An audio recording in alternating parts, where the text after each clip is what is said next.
by Juyi, Invitation to Liu 19. I have some unfiltered wine, green and fresh, in a little red clay warming stove. Evening is falling and the sky looks like snow. Can you drink a cup with me or no?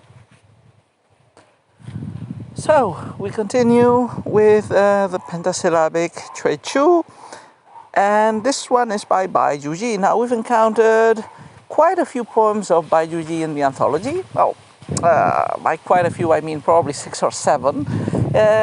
He has been widely disseminated in the different genres we've encountered in this anthology. I think there's still one left, probably among the heptasyllabic Juyi. Still, this number of poems does not reflect probably both his importance and the surviving output of his work. I think he is the most prolific Tang poet that has been preserved, and he was probably the greatest or among the greatest mid-Tang poets. The poem that we have here is, a pretty light piece in comparison with his most serious production, which he was one of the responsibles, along with Yuan Chen and others, of reviving in a moralistic tone, the Juyi ballads. But in a poet like him, who has, I think, thousands of preserved poems, if not thousands, many hundreds, but I think it might even be thousands. You find poems of his in all types of registers, styles, and subject matter. So all types of topics, including this slightly frivolous one. So what's the topic of this poem? Well, we've encountered many poems like this before. This is an invitation to drink. Remember what we've said for many other poems and poets. Drinking wine is not just, a Bacchic source of pleasure. Scholar officials valued positively getting together with other scholar officials. In fact, writing, reading, and reciting poetry was in itself a socially oriented act for the most part, in which scholar officials enjoyed each other's companies, culture, and pleasures. Wine drinking, like in different societies and different cultures, helped to grease these social interactions, but they never have, at least in scholarly poetry and the high-flown scholarly official poetry, they don't have this tavern Bacchic-like tone of rough pleasure and conviviality. It's always drinking, just to help the atmosphere and the friendship flow better. So this is a Bacchic poem, not so much an exaltation of wine as an invitation from Juyi to this friend of his, to this Liu 19, to have a drink and enjoy each other's companies. A couple of things about wine. I think we've probably mentioned them before, but the Chinese didn't actually drink what we would call wine for most of the time. I think grape wine was an innovation and an exotic product imported from the remote West during the Tang Dynasty for the first time into China. So what is here translated as wine is probably qiu, liquor, and probably rice wine or millet wine. So when we're talking about alcoholic drinks from ancient China, the typical ones, the oldest ones, were made from millet, so they would actually be more something like beer than wine, really.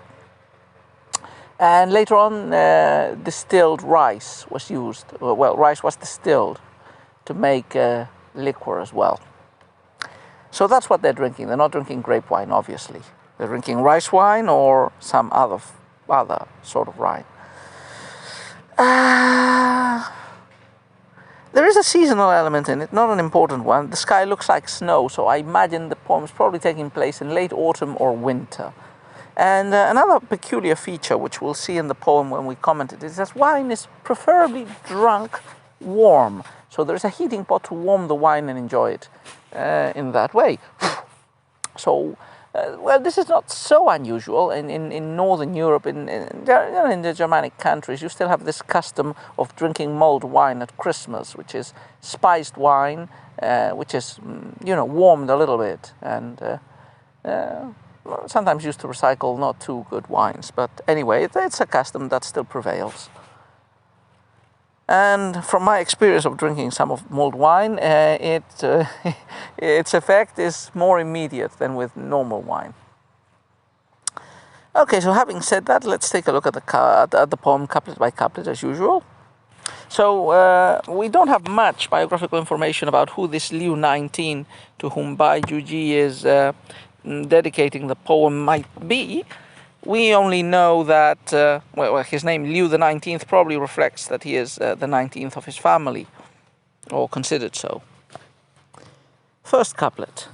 I have some unfiltered wine, green and fresh, in a little red clay warming stove. So the first couplet opens up with the things that Bai Juyi has available to him, and that will be the motivation for the invitation.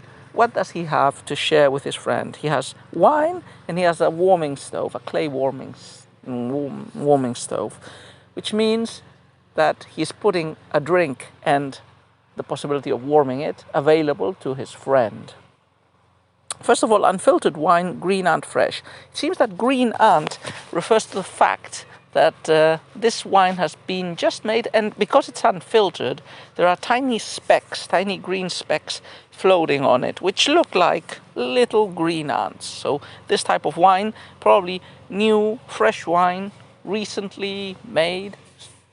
It means, that the season is probably, autumn, maybe early winter. This is the first wine of the season, perhaps. And it's available here, and it's not perhaps a refined or extremely expensive drink. It's a simple drink for enjoying with friends. That's probably nice enough. And a little red clay warming stove. So we're going to drink it warm to keep us warm and perhaps to spend this cold night together, enjoying each other's conversation and maybe some poetry reading and reciting. Second couplet. Evening is falling, and the sky looks like snow. Can you drink a cup with me or no? It's curious how direct and apparently even blunt the poem feels. So the last line, really hammers in the point. After explaining that, I have this fresh wine, I have the pot to warm it, it's becoming late now, and it seems like it's going to snow, it's going to be a cold night, and then we directly shoot it out. Come, will you drink with me or no? So such a directness, or perhaps the bluntness is only felt in the translation or in the cultural disconnection with the original, but such directness would seem to point towards perhaps a closeness or an apparent closeness in friendship between the poet and the recipient of this poem. And I think that's it. I don't think there's much more to say to this poem. It's a pretty direct piece. Bai Juyi was famous for writing in a pretty simple style, which, we should take it with a grain of salt. That is simple and straightforward and colloquial for a Tang Dynasty poet who is always writing in the literary language, which is never exactly the language of the street.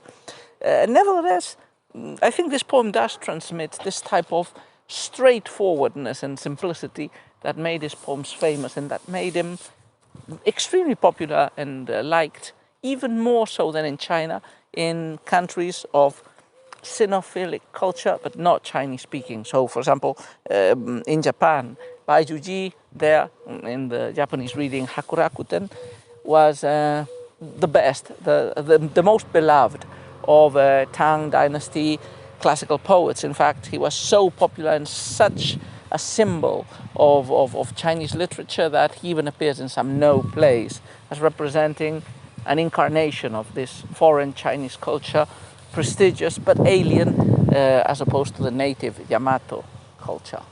So, well, overall, short but sweet poem, pretty direct, even if poetically clothed invitation to have a drink with a friend.